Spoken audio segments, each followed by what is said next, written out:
Source U, DH Knight here, and we are having ourselves some new news. So, let's see.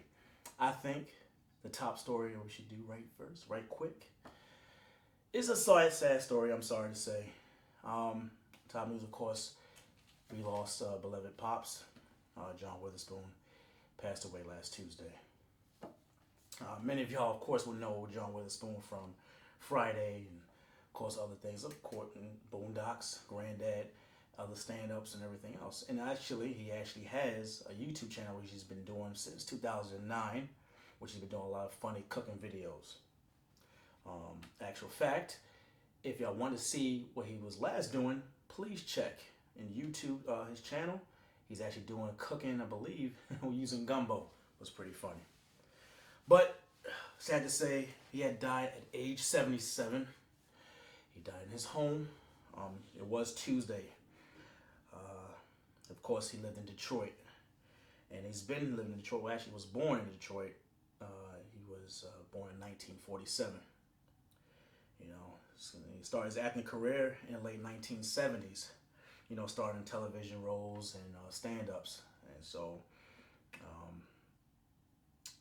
you know, since then, he's always been, you know, bringing up in his fame and legendary status, using with famous people like, of course, Bill Cosby's worked with.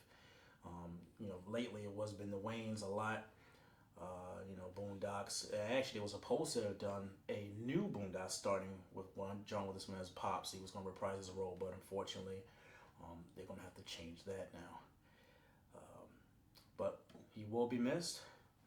And if you want to, like I said, look at his last video, last piece of history now, go check his YouTube channel. Thank you, John Witherspoon, for all the years. You're still a funny Pops. All right. Next thing, next discussion on the news. The rise of kids' independence. Huh? What? Let's say, the reason why I say this. Okay, as you know, as us kids, we done some pretty bad things. And of course, when you do pretty bad things, of course, you get punished for it. There's different ways of getting punished. One of the most famous things in the old days was actually getting spanking, a whooping, an ass whooping. And there's many names for it. I mean, using various weapons, a switch, I can go listen on and on. Hangers, for me, belts and shoes, and yeah.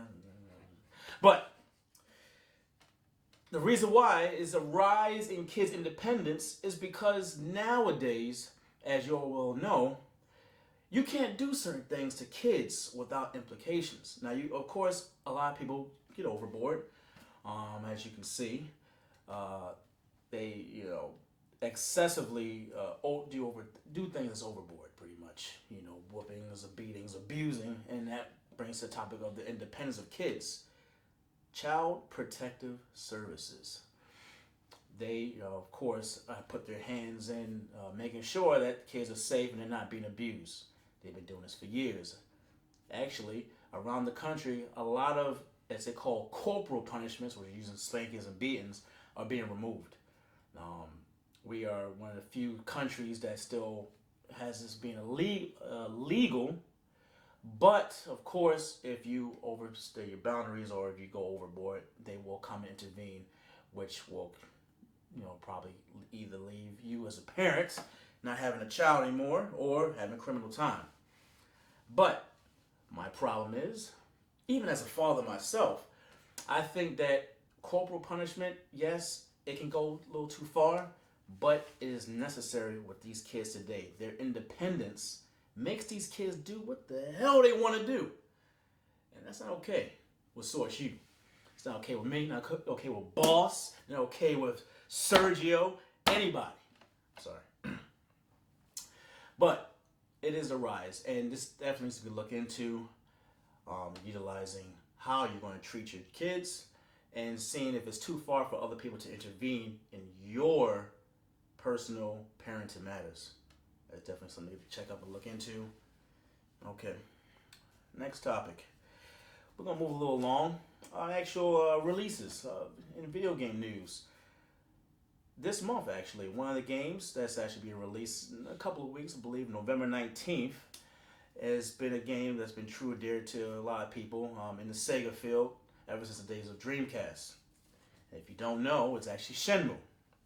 Shenmue's actually making their third appearance finally after who knows how many years. I'm not going to tell you. You find out yourselves. But it is coming out November 19th.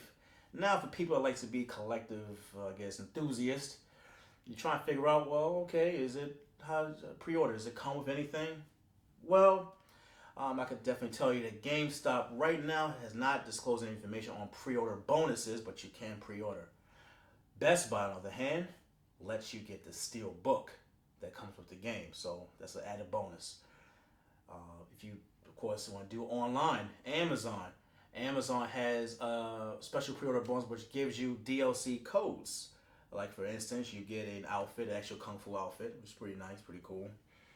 They actually give you like a actual new technique, blazing kick techniques, give you 25 tokens using the arcade, amongst other things. I'll let y'all see that for yourselves. But that is an option, Amazon. Also, still floating in the online pool is an actual collector's edition. Now, unfortunately for U.S. Consumers, it's not really being made in the U.S. anymore. They actually have some in Europe if you want to still get an English copy. But it's not easy to find.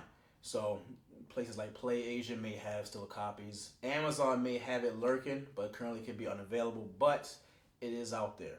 Unfortunately, you're going to have to find that. Well, with that said, happy hunting. This has been another episode of U News. Sign out. Peace out.